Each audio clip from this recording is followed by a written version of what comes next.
Haleluya bazalwane, Jesu Kristu inkosi. Ngithi njani impingelele bazalwane. Nkosi sasigcinile ngapha.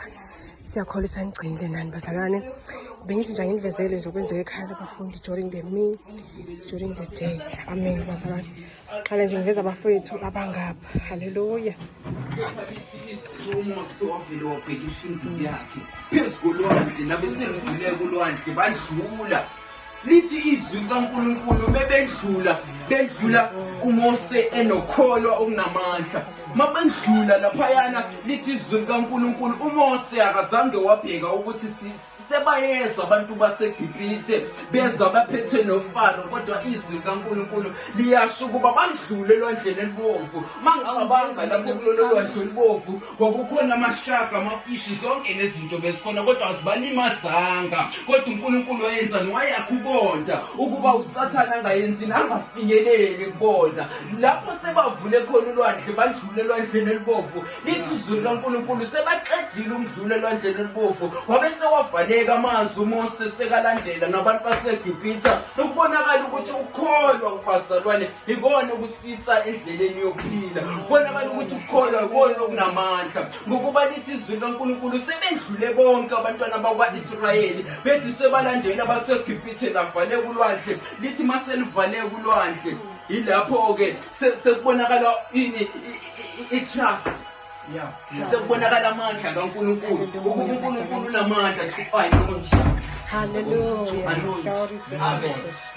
Selishonjalo sikhulu. Hallelujah. Yabona nangeke ukhuluma ukuthi bathi sebaphumile sebalwelile elwandle lebomvu isilibhayibheli labanye babo bakhathatheka ukuthi sitawumbathana labanye bakhathatheka ukuthi sitawuqokana labanye bakhathatheka ukuthi yini lesitayidla endleleni ngoba bebahluleka loku-understand ukuthi lo nkulunkulu lohamba namusi ungubani bebanga-understand ukuthi le livi leliphethe lingubani lithi libhayibheli kwafika isikhathi bekunemandi labababo bathi bayawanatha lamandi ayababa lithi libhayibheli uNkulunkulu wathi Mose thatha induku ufake lamandi atawugucuka abe mnanzi lithi libhayibheli bathi bayawanatha lamandi beva kuntshintsha kwalamandi akasababi samnanzi ngoba uNkulunkulu uyakhipha situation ebuhlungu akufake situation emnanzi ngoba sekungenelele livi lithi libhayibheli kwafika isikhathi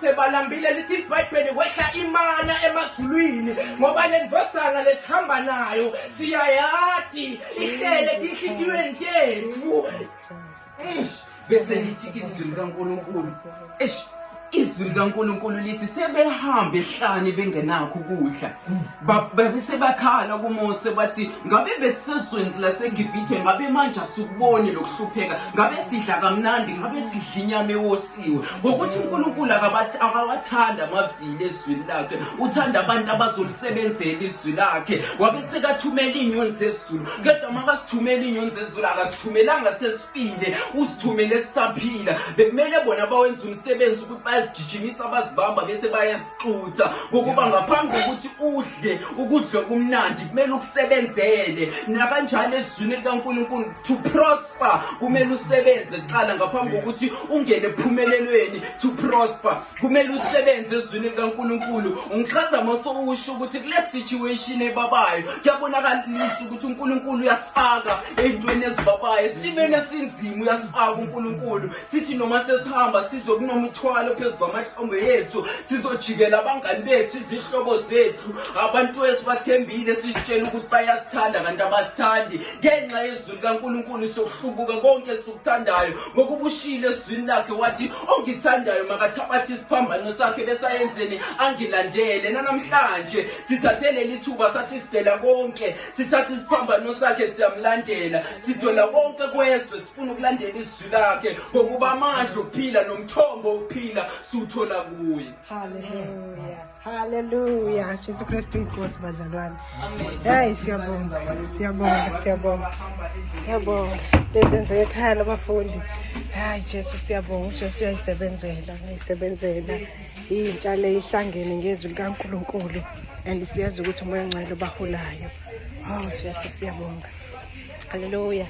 nangu udadewethu ngapha jwayele ukusenzela upelekelele udadewethu namhlanje ayisenzela omatamatisa sazi ujwayele usenzela into esingazijwayele kodwa nje sibonga uJesu ngakho konke ezimnandi uhleza senzela sibonga haleluya haleluya bazalwane nangu ubhuti wethu bamgunda ngapha igama likaJesu haleluya siyagunda abangigunda ngisisi wami uyanigunda kabuhlungu sibonga ngakho konke nje okwenzakala ekhaya abafundi bazalwane ngizothi nje ukulungisa kancane emakhishini haleluya bazalwane Jesu Kristu inkosi siyapheka ngapha yasiphekela ubaba wethu shayele ibhodi ngapha siyabonga nje ngakho konke bazalwana kuningi nje ukubonga ngakho konke basiqobela ngapho mama hello hey Jesu Kristu inkosi siyabonga bazalwane siyajabula siyabonga ngakho konke nje bazalwane athi ngiyonivezela ngaphansi ke bazalwane phansi kwesihlahla bazalwane lezenzakalayo ekhaya abafundi ziningi athi ngizinala emlilweni bazalwane la umlilo wethu sizobeka amanzi okugeza ke lapha bazalwane kumnandi ekhaya abafundi bazalwane yonke into nje imnandi sayakhona ke la ngaphansi kwesihlahla sizobona udadewethu abahlezi ngakhona nje ekhaya abafundi uyala uthanda khona mawuza nje umoya eholela ukuthi hamba ohlala ngaphansi kwesihlahla oyihlephulela izwi uyenzeka nalokho bazalwane egameni likaJesu Kristu waseNazaretha amen siyambonga uJesu nangu udadewethu ngapha egama likaJesu Kristu waseNazaretha usezwini olisokuphazamisa dadewethu ngicela usibingelela haleluya ngibingelela bazalwane egameni likaJesu Kristu inkosi dadewethu abahlezi ngakhona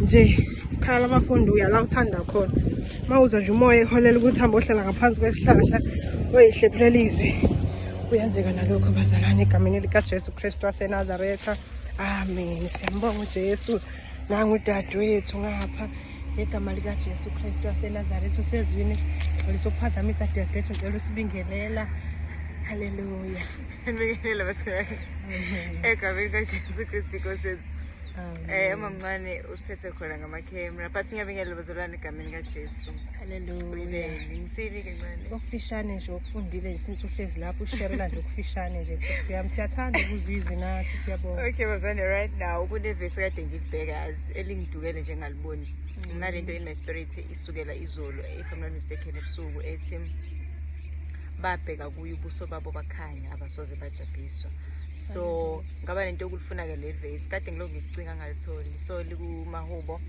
chapter 34 verse 5 so nginalento ethi if sithatha amehlo ethi focus ethu sometimes ukubone uthola ukuthi mhlambe makunezimo esibhekene nazo noma kunezimo esilwayo noma nje uzongathi ukhathelo uthatha isikhathi sakho noma focus yakho ngathi unaka lapha nalapha lokho nalokho but ngivuseleleka kulento ethi uma sithatha ifocus yethu sifuna uNkulunkulu then sibe sesikhanya like uNkulunkulu inkazimulo yakhe ishine kithi and then bese siyakhanya so ke babheka kuye ubuso babo bakhanya abasoze bajabhiswa I'm sorry ma ukuthi ngiyaliparaphrase kade ngifunda ngeEnglish but nje nginaleyo nto in my spirit lize lithi ke ku Colossians chapter 3 lithi asimfune uNkulunkulu lithi kwenye indawo asifunena nombuso wakhe so nginalento ukuthi nje masimfuna uNkulunkulu thina sifuna yena singanaki izinto zakulelizwe singanaki iminako singanaki in then masifuna yena thina siba nepeace siba nejoy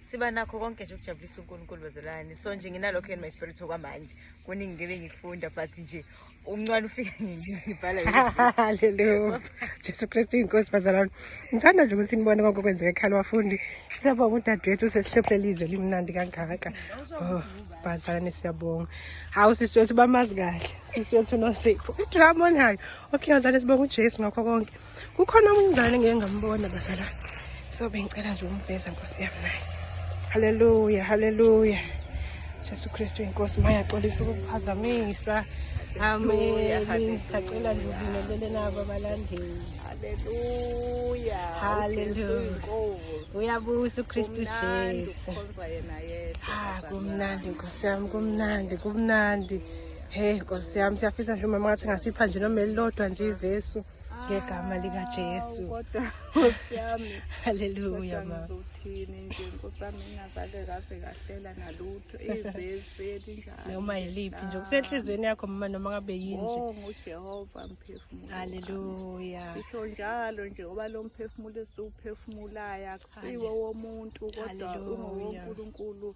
ophilayo osidalele. Ake usho njalo nawe ntambama uthi mphefumulo wami ake ubonge uJehova wakudala imihla yakho yonke yokuphila. Haleluya, ngiyabonga. Amen. Siyabonga kakhulu Nkosi yami. Siyabonga nisale kahle ma uJesu Kristu inkosi. Kumnandi ekhaya labafundi bazalwane. Angazi noma ngibathole bonke nabazalwane.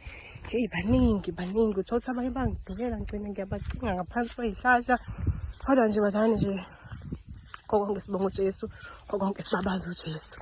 Okay, ngizocela nje ukuyongena lapha ngaphakathi. Kukhona abazalwane bathe ukucambalala. Haleluya. Kwenzeka into ezahlukahlukene ekhaya labafundi. Okay. Ngizoveza ugogo wethu ngapha. Jesu Kristu inkosi gogo. Sicela ubingelele laba balandeli bakhe YouTube. Amen. Amen. Jesu Kristu inkosi. Amen. Uyabonga. Amen. Amen. Siyabonga. Cela nje ugogo asiphe nje amazwi ambalwa nje.